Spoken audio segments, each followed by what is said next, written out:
হাঁসের বাচ্চা বিলিকে কেন্দ্র করে তুলকালাম কাণ্ড। গঙ্গারামপুর ব্লক প্রাণী সম্পদ বিকাশ দপ্তরে ঘটনায় হাঁসের বাচ্চা লুট করে চম্পট দিল উত্তপ্ত জনতা। সেই সঙ্গে পঞ্চায়েত সমিতির বরাদ্দকৃত হাঁসের বাচ্চা বিলি করার অভিযোগ উঠেছে প্রাণী সম্পদ দপ্তরের আধিকারিক ডক্টর শর্মিলা রায়ের বিরুদ্ধে। ঘটনার প্রতিবাদ জানিয়ে প্রাণী সম্পদ দপ্তরের তালা মেরে বিক্ষোভ পঞ্চায়েত সমিতির সদস্যদের। ঘটনাকে কেন্দ্র করে চরম অব্যবস্থার চিত্র দেখা মিলল গঙ্গারামপুর ব্লক প্রাণী সম্পদ বিকাশ দপ্তরে। যদিও হাঁসের বাচ্চা লুট করার ঘটনায় দায় এড়িয়েছেন দপ্তরের আধিকারিক শর্মিলা রায়, সেই সঙ্গে তিনি নিজের বিরুদ্ধে ওঠা সমস্ত অভিযোগ অস্বীকার করেন। প্রসঙ্গত, গ্রামীণ এলাকার সাধারণ মানুষজনকে আর্থিকভাবে স্বাবলম্বী করে তুলতে রাজ্য সরকারের উদ্যোগে বিভিন্ন সময় হাঁসের বাচ্চা, ছাগলের বাচ্চা, মুরগির বাচ্চা বিলি করা হয়ে থাকে। সেই মতো গঙ্গারামপুর ব্লকের 11টি অঞ্চলে মানুষজনকে হাঁসের বাচ্চা বিলি করার উদ্যোগ গ্রহণ করে প্রাণী সম্পদ বিকাশ দপ্তর। এদিন 540 জন উপভোক্তাকে হাঁসের বাচ্চা প্রদান করার উদ্যোগ নেওয়া হয় গঙ্গারামপুর ব্লক প্রাণী সম্পদ বিকাশ দপ্তরের তরফ থেকে। সেই মতো এদিন সকাল থেকে ব্লক অফিস চত্বরে শুরু হয় হাঁসের বাচ্চা বিলির কাজ। এদিকে হাঁসের বাচ্চা বিলিকে কেন্দ্র করে গঙ্গারামপুর পঞ্চায়েত সমিতির সদস্যদের সাথে বচসায় জড়িয়ে পড়েন প্রাণী সম্পদ দপ্তরের আধিকারিক। পঞ্চায়েত সমিতির প্রাণী সম্পদ বিকাশ দপ্তরের কর্মাধ্যক্ষ এনামুল রহমান চৌধুরী অভিযোগ করে বলেন, পঞ্চায়েত সমিতির 32 জন সদস্যের জন্য বরাদ্দকৃত 3200 হাঁসের বাচ্চার মধ্যে 1000 হাঁসের বাচ্চা রেখে বাকি হাঁসের বাচ্চা বিলি করে দিয়েছেন প্রাণী সম্পদ বিকাশ দপ্তরের আধিকারিক। এই নিয়ে কথা বলতে গেলে পঞ্চায়েত সমিতির সদস্যদের সাথে বচসায় জড়িয়ে পড়েন প্রাণী সম্পদ বিকাশ দপ্তরের আধিকারিক শর্মিলা রায়। এরই মাঝে পরিস্থিতি এতটাই উত্তপ্ত হয়ে ওঠে যে উপভোক্তারা হাঁসের বাচ্চা বোঝাই গাড়ি লুট করে নিয়ে যায়। পর্যাপ্ত নিরাপত্তার অভাবের কারণে এই ঘটনা ঘটেছে বলে অভিযোগ। আজকে হাঁসের বাচ্চা দিবে, আমাদেরকে প্রাণী মিত্ররা লিস্ট করে, আমাদের লিস্ট কিন্তু হয়ে আছে। আমরা কিন্তু এখানে আসার পরে দেখছি বাচ্চা কিন্তু বিতরণ হচ্ছে, উদ্বোধন হয়ে গেল। এইবার পঞ্চায়েত সমিতি মেম্বাররা কে বা কারা আসি এখানটায় বন্ধ করে দিল বাচ্চা। আমরা এবার জনগণ বাচ্চা কাচ্চা নিয়ে এসছি, খায় না খাই এসছি।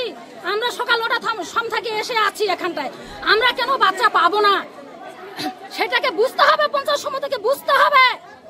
সাধারণ পাবলিক এখানে নিয়ে আসি, অযথায় নার্ভাস করার কোনো দরকার হয় না। এবার বিএলডিও সাহেব বুঝবে, এবার পঞ্চায়েত সমিতির মেম্বাররা বুঝবে। এই বলে আমার বক্তব্য শেষ করলাম আমি। আপনার নাম কি? আমার নাম সায়রা বিবি। বাড়ি কোথায় আপনার? জাহাঙ্গীরপুর বন সংসদ। হাঁস বিলি করার ছিল, তো যেটা হয় আমাদের এখানে কিন্তু আমাদের পঞ্চায়েত সমিতিরও একটা স্থায়ী সমিতি থাকে, যেটা আমাদের প্রাণী যে স্থায়ী সমিতিটা, তো সেখানেও কর্মাধ্যক্ষ সাহেব ওই বিলির সময় উপস্থিত ছিলেন এবং পঞ্চায়েত সমিতির প্রত্যেকটা মেম্বার কিন্তু সেখানে উপস্থিত ছিলেন। কিন্তু যেটা হয়েছে মানে এমন নয় যে আমাদের পঞ্চায়েত সমিতি থেকে বাধা সৃষ্টি করা হয়েছে, সেটা নয়। প্রত্যেক জনপ্রতিনিধিরও এখানে অনেক বেনিফিশিয়ারি ছিল। তো যেটা আমি এখনও পর্যন্ত খবর পেয়েছি যে তাদেরকে কিন্তু সেই হাঁস বিলি করা হয়।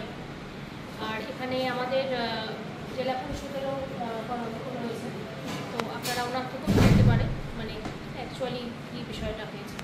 মানে আপনার কাছে কি ইনপুট রয়েছে ম্যাডাম? তাহলে আপনার কাছে কি ইনপুট রয়েছে? আমার কাছে যে ইনপুটটা এটাই আছে যে আজকে কিন্তু মানে যাদের বিলি করার কথা ছিল সেখানে কিন্তু আমাদের পঞ্চায়েত সমিতির প্রত্যেকটা মেম্বারেরও অনেক বেনিফিশিয়ারি যারা থেকে থাকে তারাও ছিলেন, কিন্তু সেইভাবে কিন্তু বিলিটা হয়। তো সেখানে অটোমেটিক্যালি একটা মিসআন্ডারস্ট্যান্ডিং হয়েছে, একটা ক্যাওসের সৃষ্টি হয়েছে, ঠিক আছে। সেই কারণে ওনারা আজকে এসছেন, এই বিষয় নিয়ে একটুখানি আমাদের মিটিং চলছে। ওনার হয়তো নিজস্ব কিছু বেনিফিশিয়ারি থেকে থাকতে পারে, ওখানে যারা আছেন বিএলডিও অফিসে যারা আছেন সেই ভিত্তিতে হয়তো তিনি বিলি করেছেন। কিন্তু আমাদের পঞ্চায়েত সমিতির যে বেনিফিশিয়ারি পঞ্চায়েত সমিতি আমার ফোন এই যে এক কথা যেটা হচ্ছিল পঞ্চায়েত সমিতি কি বলছে, যেটা কোশ্চেনটা করেছিলেন আপনি ভুলে গেছেন। আপনি বলে দেন, মুখে বলে দেন। আপনি আপনার প্রুফ ছাড়া কোনো কথা হবে না। আপনার যেটা ডেটা আছে আমাদের পাঠিয়ে দেন, আমরা দেখে নেব। আমি আপনার ফোন নাম্বার দিতে পারি না, এটা আমার পার্সোনাল নাম্বার। আচ্ছা ঠিক আছে ম্যাডাম, বলুন। আপনার বেনিফিশিয়ারিদের একটু খবর দিয়ে দেবেন। সেটা আমরা বুঝতে পেরেছি ম্যাডাম, তারপরে বলুন। 7টা আপনার কি সময়ের সমস্যা আছে বস? চা বিস্কিট খান, কথা কম বলুন। আপনি এরকম কথা বলছেন কেন? দাঁড়াও না। আপনার বেনিফিশিয়ারিদের ম্যাডাম আপনার বেনিফিশিয়ারিদের একটু খবর দিয়ে দেবেন যেন ট্রেনিং নিতে চলে আসে এবং কার্টুন যেন নিয়ে আসে। আচ্ছা, আপনার দেওয়া 5টা বেনিফিশিয়ারির মধ্যে 4টে বেনিফিশিয়ারির নাম কম্পিউটারে আপলোড হয়েছে। সিস্টেমটা একটু বলে দিই। আমরা যখন ওই আমাদের ডাটা এন্ট্রি অপারেটর আছে, ধরুন 10টা নাম আমরা দিলাম, 10টা নামের মধ্যে 3টে 4টে ম্যাক্সিমাম 30 to 40% নেয়। কারণ হচ্ছে সরকারি অ্যাকর্ডিং টু সরকারি রুল গভর্নমেন্ট যখন সুবিধা দেয় কোনোটা পরবর্তী 3 বছর যেন সেই সুবিধাটা না পায় সেই জন্য অলরেডি ডিজিটাল রেশন কার্ডে আপলোডেড হয়ে থাকে। সেই কারণে বিডিও ম্যাডাম যে 5টা দিয়েছে তার মধ্যে 4টি বেনিফিশিয়ারির নাম কম্পিউটারে আপলোড হয়েছে, বাকি একজনের নাম আপলোড হয়নি। আমি চেষ্টা করবো তাকে অন্তত 5টা হলেও হাঁসের বাচ্চা দেওয়ার। আচ্ছা, ওদেরকে একটু এসে বলতে বলবেন যে বিডিও ম্যাডাম আমাদের নাম দিয়েছে, এই কথাটা না বললে কিন্তু আমরা রেকগনাইজ করতে পারবো না। তার আগে কথাটা কি হয়েছে, ম্যাডাম কালকে হাঁস বাচ্চা বিলি হবে বেলা 12টার পরে, যদি একটু আসতে পারেন ভালো হয়। আর দেবাঞ্জন মানে ম্যাডামের সিকিউরিটি গার্ড একটু ডিস্ট্রিবিউশনের সময় পেলে ভালো হয়। কালকে প্রায় 540 জন বেনিফিশিয়ারি আসবে, তার মানে আমরা 540 জনকে বাচ্চা দেবো, এক একজনকে মিনিমাম 10টা করে। ব্যাস। জেলা পরিষদের 104 জন, এটা 108 জন হবে, কারণ 4টে নাম আমরা তুলতে পারিনি, সেই জন্য এখানে 104 জন লেখা আছে। পঞ্চায়েত সমিতির 32 জন মেম্বার আসবে, আর হয়তো আমাদের ডেপুটি ডিরেক্টর আসতে পারে। এটা 17টা 26-এ করা হচ্ছে কালকে। আমি ক্যাম্পে থাকবো। ওকে, এবার ম্যাডামের সাথে আমার ফোনে যে কনভারসেশনগুলো হয়েছে। আচ্ছা, বিডিও ম্যাডামকে ফোন করেছি হচ্ছে 12:54-তে।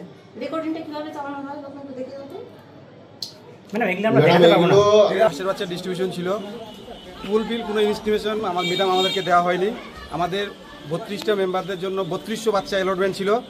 ম্যাডাম আমাদেরকে বিএলডিও ম্যাডাম মাত্র 320টা বাচ্চা দিচ্ছে। এ নিয়ে আমাদের বিক্ষোভ। ম্যাডাম কি করলো, জেদ করে টোটাল বাচ্চা মানে হরিলোড করে দিল, মানে এই বিক্রি করে দিল প্রাণী মিত্রাকে দিয়ে। বিক্রি হয়ে গেছে। হ্যাঁ, তো বলছি যে এই যে এখানে ইয়ের ব্যবস্থা রয়েছে, যে আজকে যে ডিস্ট্রিবিউশন হলো সেখানে দেখা গেল শুরু থেকে একটা অরাজকতা, মাঝে এতগুলো হাঁসের বাচ্চা লুট হয়ে গেল। এই অব্যবস্থার জন্য কাকে দায়ী করছে? টোটাল বিএলডিও ম্যাডাম দায়ী। বিএলডিও ম্যাডাম না ভিডিও ম্যাডামের ধার ধারছে, না আইসি, না আমাদের ডেপুটি ডাইরেক্টর বালুরঘাট, কারো ধার ধারেন না, কারো ফোন রিসিভ করেন না, উনি নিজেকে মানে নিজের ক্ষমতা জাহির করছে, নিজে থেকে গাড়িতে উঠে বিলি করছে। এবং এর ফলে তো সাধারণ মানুষ, আজকে দেখলাম যে অনেক মানুষ পায়নি এখনো অবধি, তারা বিক্ষোভ করছেন, কি বলবেন? এর জন্য টোটাল বিএলডিও ম্যাডাম দায়ী। আপনারা আমাদেরকে অন্ধকারে রেখে ডিস্ট্রিবিউশন মানে ও গাড়িতে নিচে থেকে উঠে মাল এক করলো, বিলি করে দিল। আপনারা কি ব্যবস্থা নেবেন এর বিরুদ্ধে? হ্যাঁ, আমরা উপর আইনগত ব্যবস্থা নিব আমরা। ঠিক আছে। নাম কি? এনামুর রহমান চৌধুরী।